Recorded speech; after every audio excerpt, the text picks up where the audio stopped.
It's new, it's unique, it's different, it's more powerful than. You can't use something that was done 30 years ago. We're struggling this with Natasha's dissertation right now. Conjoint analysis was developed in the 1960s, early 70s. We're trying to figure out how can we change it, modify it, and use it in her dissertation now. She can get through the dissertation process, but it will be any value to her to getting something published? The answer is, I don't know. Okay, end of the story. I think it's really important to understand this. If you look at this piece of paper, okay? Those are articles that I've published with PhD students in the last 4 years. Think about that. 1 page, 2 pages, 3 pages, 4 pages. 4 pages of articles, about 46 articles with PhD students. Why has that happened? You have to watch out for this one because it's got a dark side to it too. I live off of her work. Or, I know how to get stuff published. She's learning how to do that, so we work together. She brings talent on techniques and new literature and new ideas, and I say, we can position it this way and send it to this journal. And my success rate is not 10%, it's probably 30%. So 3 times is great to get it in there. But what I'm saying here is, find somebody that will lead the way for you. Find somebody that will help you get better. I was in business for a long time. I had hair and it was brown at the time. I learned everything I know about business from one man. Not one course, not one degree, not one book, not from one man. He taught me 80% of what I know. He was my mentor. He taught me, he showed me. He helped me in my personal life, he helped me in my organizational life, and he helped me in my professional life. You need to look for that person. You bumping into walls, not knowing what you're doing, writing this great paper and sending it to the wrong journal, or not positioning it properly, or not understanding what it takes to publish in this journal, you're going to be wasting your time. Get somebody that will sit down and work with you and say, okay, I'll help you. Do I get some benefit out of it? Sure I do. The key to it, though, is the benefit typically flows to the protege, the mentee. Now, we've worked on a paper she mentioned at dinner talking about mentoring. And one of the things we've done is we've come up with some other forms of mentoring. One of which is called reverse mentoring. What's reverse mentoring? Reverse mentoring is I call Miriam up and say, fix this damn computer, it doesn't work. Her minor area is in MIS, and I expect her to know all these computer things. She comes down and calls the technical people to come up and do it. I'm not smart enough to do that. My point is, she helps me with that, and I can turn around and help her with this. Reciprocal means that there are certain people that you can have this exchange of information, exchange of support. And then we came up with another one called reciprocal mentoring. Reciprocal mentoring meant, I help you, you help me, I help you, you help me. Rather than having just an old guy telling you what to do. There's a whole field out there in literature and what to do, but I'm telling you, just as I told you, get a network, get a mentor. How do you get a mentor? How do you identify a mentor?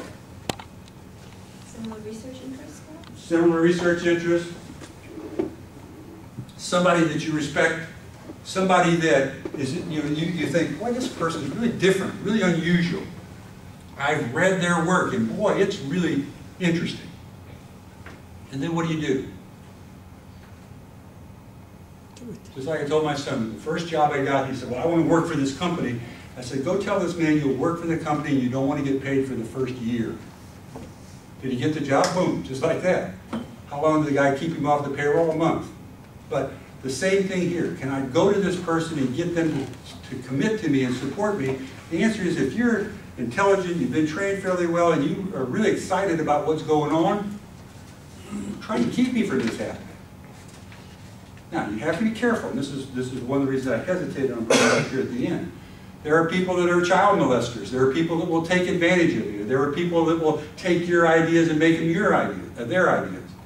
You've got to step back and say, I'm a judge of people, and I can tell this guy's not that way, or this woman's not that way. The young people that I see that are really successful are people that have learned to identify that person and get as close to them as you possibly can. You want me to work for a year without money? I'll do it. You want me to wash your car on the weekends? I'll do it. The man that was my mentor at education, it was unfortunate because he died, But my job for Mike was, go to the tennis courts at 6 o'clock in the morning on Saturdays and make sure I've got a court.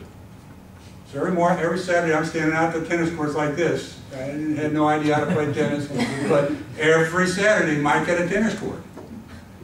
And for that he said, okay, I'll help you, and he did. He gave me some real insights, and unfortunately he died. But my point to you is, figure out what a mentor is, figure out what you can get for it, figure out what you can give the mentor. Remember, they can help you with personal problems, organizational problems, what's going on in this department, chairman got a new dean, they can cut through that. And then you say, for my profession, where do I go from this job? You can't say that to your boss. You got to say it to somebody that's going to keep it, confidential, that you're looking to move somewhere, you're looking to get a better position, or you're looking to be promoted, and this person can show you how to do that.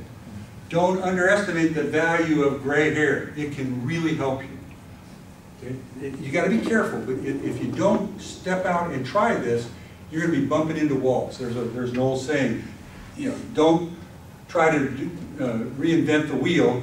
It'll take you too long. You don't have enough time to reinvent the wheel. Use the wheel to accomplish something.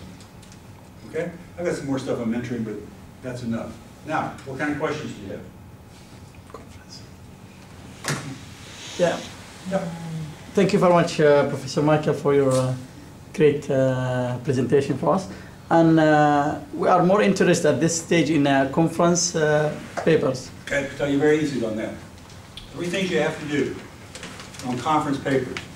Now remember, you have to be, again, careful. I'm giving this as an administrator. I was dean of a business school, so I can tell you this with a great deal of surety. You like conferences because you get to go someplace. The university will pay you to go there. You have to remember at the end of the year, when they're tallying up the score, conference papers count for 0. You're looking to get promoted, you're looking to get a permanent job here, you're looking to move to another university, we counted 0. It's a paid vacation if you don't watch out. It's a paid vacation. Okay? What you have to learn is, you have to learn that I need to get something out of this conference other than a paper, because I'm going to learn. I'm going to get very little credit at the end of the year. Now, what can you learn out of a conference? This is the first thing you need to do. Have a good relation. Contact other people who aren't dumb and dumber. Contact somebody that's at a better school. Go to their presentation and say, oh boy, that was really great. Here's my idea on it. They're not going to steal your idea.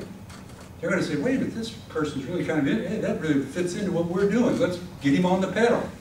That's the first thing you do. Why else do you go? It's the best place to look for a job. Best place to look for a job is at a conference, because you've got all the, generally, older faculty members there, and many times they're recruiting, but what you can do is you can get in front of them. How do you get in front of them?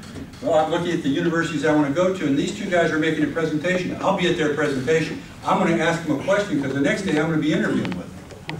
And all of a sudden they're going, well, this guy's pretty sharp, and this gal's pretty sharp, and they asked me this question, and I've got kind of a commitment to that person, because I work for them. So that's the second thing. And the third thing you can go for, and I wish it was better, but it's not, it used to be better in the good old days, is that you can give comments on what you do, okay, on your paper, your ideas, and they can say. The problem with that is, Miriam had a terrible assignment this year. She had to go to Hawaii to present a paper. I was going to Cleveland, she's going to Hawaii. I mean, there's something wrong with this equation. She got to Hawaii, it's a 7-hour flight, she flew on another little plane over this island. She gets there, she goes down to make her presentation, and how many people were there? 7. 5. Of the 5 people, how many of them were presented? 3. 3. She had 2 people show up at her presentation. After flying 9 hours and preparing and going down and running through it and everything else, how many people did she have to talk to about her ideas? And the answer is nobody. I had a worse experience in Hawaii one time where I went down to make my presentation. The chair wasn't there, the other 3 presenters wasn't there, the discussant wasn't there. I was the only person that showed up. And I'm going, why the hell am I so dumb? What am I